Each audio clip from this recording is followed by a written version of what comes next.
بسم اللہ الرحمن الرحیم۔ شوال 10 نبوی میں حضور اکرم صلی اللہ علیہ وآلہ وسلم طائف تشریف لے گئے۔ اس سفر میں صرف آپ کے غلام حضرت زید بن حارثہ رضی اللہ تعالیٰ عنہ ساتھ تھے۔ طائف میں ثقیف کا قبیلہ آباد تھا۔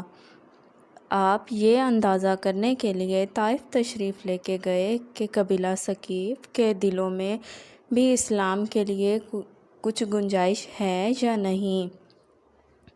آپ یہ امید بھی لے کر گئے تھے کہ ممکن ہے یہ لوگ مسلمان ہو جائیں اور آپ کی حمایت میں اٹھ کھڑے ہوں۔ طائف پہنچ کر آپ نے سب سے پہلے اس قبیلے کے سردار کے پاس جانے کا ارادہ کیا۔ یہ 3 بھائی تھے، ایک کا نام عبد یلیل تھا اور دوسرے کا نام مسعود تھا اور تیسرے کا نام حبیب تھا۔ ان تینوں کے بارے میں پوری طرح وضاحت نہیں ملتی کہ یہ بعد میں مسلمان ہو گئے تھے یا نہیں۔ بہرحال آپ نے ان تینوں سے ملاقات کی، اپنے آنے کا مقصد بتایا، اسلام کے بارے میں بتایا، انہیں اسلام کی دعوت دینے کے ساتھ مخالفوں کے مقابلے میں ساتھ دینے کی دعوت دی۔ ان میں سے ایک نے کہا، کیا تم وہی ہو جسے خدا نے بھیجا ہے؟ ساتھ ہی تو دوسرے نے کہا، تمہارے علاوہ خدا کو رسول بنانے کے لیے کوئی اور نہیں ملا تھا۔ اس کے ساتھ تیسرا بول اٹھا، خدا کی قسم میں تم سے کوئی بات چیت نہیں کروں گا، کیونکہ اگر تم واقعی اللہ کے رسول ہو تو تمہارے ساتھ بات چیت کرنا بہت خطرناک ہے۔ یہ اس نے اس لیے کہا تھا کہ وہ لوگ جانتے تھے کسی بھی نبی کے ساتھ بحث کرنا بہت خطرناک ہے، اور اگر تم نبی نہیں ہو تو تم جیسے آدمی سے بات کرنا زیب نہیں دیتا۔ آپ صلی اللہ علیہ وسلم ان سے مایوس ہو کر اٹھ کھڑے ہوئے۔ ان تینوں نے اپنے یہاں کے اوباش لوگوں کو اور اپنے غلاموں کو آپ کے پیچھے لگا دیا۔ وہ آپ کے گرد جمع ہو گئے۔ راستے میں بھی دونوں طرف سے لوگوں کا ہجوم ہو گیا۔ جب آپ ان کے درمیان سے گزرے تو وہ بدبخت ترین لوگ آپ صلی اللہ علیہ وآلہ وسلم پر پتھر برسانے لگے، یہاں تک کہ آپ جو قدم اٹھاتے وہ اس پر پتھر مارتے۔ آپ کے دونوں پاؤں لہلہان ہو گئے تھے، آپ کے جوتے خون سے بھر گئے تھے۔ جب چاروں طرف پتھر مارے گئے تو تکلیف کی شدت سے آپ بیٹھ گئے۔ ان بدبخت اوباشوں نے آپ کی بغلوں میں بازو ڈال کر آپ کو کھڑا ہونے پر مجبور کر دیا۔ جوں ہی آپ نے چلنے کے لیے قدم اٹھائے وہ پھر پتھر برسانے لگے۔ ساتھ میں وہ ہنس رہے تھے اور قہقہے لگا رہے تھے۔ زید بن حارثہ رضی اللہ تعالیٰ عنہ کا یہ حال تھا کہ وہ آپ کو پتھروں سے بچانے کے لیے خود کو ان کے سامنے کر رہے تھے۔ اس طرح وہ بھی لہلہان ہو گئے تھے، لیکن اس حالت میں بھی انہیں آپ صلی اللہ علیہ وآلہ وسلم کی فکر تھی، اپنی کوئی پرواہ نہیں تھی۔ ان کے اتنے زخم آئے کہ سر پھٹ گیا۔ آخر آپ صلی اللہ علیہ وآلہ وسلم اس بستی سے نکل کر ایک باغ میں داخل ہو گئے۔ اس طرح ان بدبخت ترین لوگوں سے چھٹکارا ملا۔ آپ اور زید بن حارثہ رضی اللہ تعالیٰ عنہ اس وقت تک زخموں سے بالکل چور ہو چکے تھے اور بدن لہلہان تھے۔ آپ ایک درخت کے سائے میں بیٹھ گئے۔ آپ نے اللہ سے دعا کی، اے اللہ، میں اپنی کمزوری اور لاچاری اور بے بسی کی تجھ سے فریاد کرتا ہوں۔ یا ارحم الراحمین، تو کمزوروں کا ساتھی ہے اور تو ہی میرا رب ہے اور میں تجھ ہی پر بھروسہ کرتا ہوں۔ اگر مجھ پر تیرا غضب اور غصہ نہیں ہے تو مجھے کسی کی پرواہ نہیں۔ اسی وقت اچانک آپ نے دیکھا کہ وہاں باغ کے مالک عتبہ اور شیبہ بھی موجود تھے۔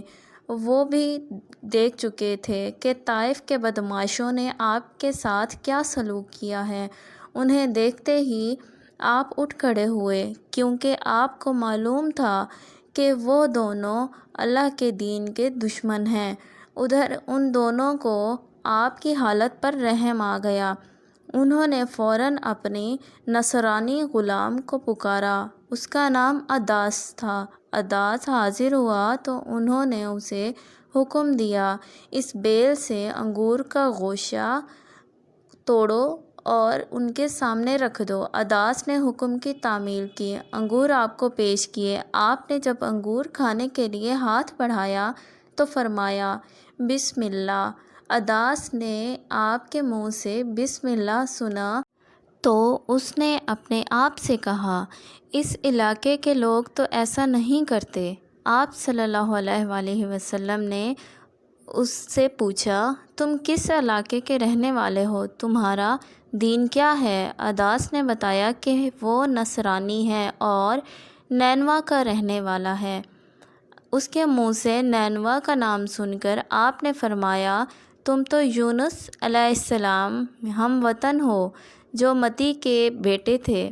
عداس بہت حیران ہوا، بولا آپ کو یونس بن متی کے بارے میں کیسے معلوم ہوا؟ خدا کی قسم، جب میں نینوا سے نکلا تھا تو وہاں 10 آدمی بھی ایسے نہیں تھے جو یہ جانتے ہوں کہ یونس بن متی کون تھے، اسی لیے آپ کو یونس بن متی کے بارے میں کیسے معلوم ہو گیا؟ اس پر نبی کریم صلی اللہ علیہ وآلہ وسلم نے فرمایا، وہ میرے بھائی تھے، اللہ کے نبی تھے اور میں بھی اللہ کا رسول ہوں۔ اللہ تعالیٰ ہی نے مجھے ان کے بارے میں بتایا ہے اور یہ بھی بتایا ہے کہ ان کی قوم نے ان کے ساتھ کیا سلوک کیا تھا۔ آپ کی زبان مبارک سے یہ الفاظ سنتے ہی عداس فوراً آپ کے نزدیک آ گیا اور آپ کے ہاتھوں اور پیروں کو بوسہ دینے لگا۔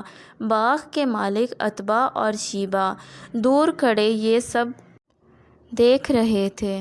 انہوں نے عداس کو آپ کے قدم چومتے دیکھا تو میں سے ایک نے دوسرے سے کہا، تمہارے اس غلام کو تو اس شخص نے گمراہ کر دیا ہے۔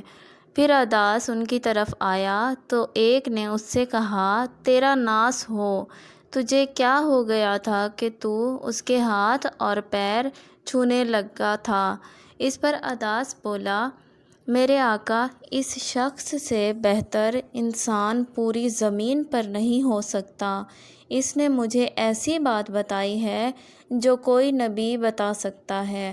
یہ سن کر عتبہ نے فوراً کہا، تیرا برا ہو، اپنے دین سے ہرگز مت پھرنا۔ ان عداس کے بارے میں آتا ہے کہ یہ مسلمان ہو گئے تھے۔ عتبہ اور شیبہ کے باغ سے نکل کر آپ قرن ثعالب کے مقام پر پہنچے۔ یہاں پہنچ کر آپ نے سر اٹھایا تو ایک بدلی آپ پر سایہ کیے نظر آئی۔ اس بدلی میں آپ کو جبرائیل علیہ السلام نظر آئے۔ انہوں نے آپ سے کہا، آپ نے اپنی قوم یعنی بنی ثقیف کو جو کہا اور انہوں نے جو جواب دیا اس کو اللہ نے سن لیا ہے اور مجھے پہاڑوں کے نگران کے ساتھ بھیجا گیا ہے، اسی لیے بنی ثقیف کے بارے میں جو چاہیں اس فرشتے کو حکم دیں۔ اس کے بعد پہاڑوں کے فرشتے نے حضور صلی اللہ علیہ وآلہ وسلم کو پکارا اور عرض کیا، اے اللہ کے رسول، اگر آپ چاہیں تو میں ان پہاڑوں کو درمیان میں اس قوم کو کچل دوں یا انہیں زمین میں دھنسا دوں، ان کے اوپر پہاڑ گرا دوں۔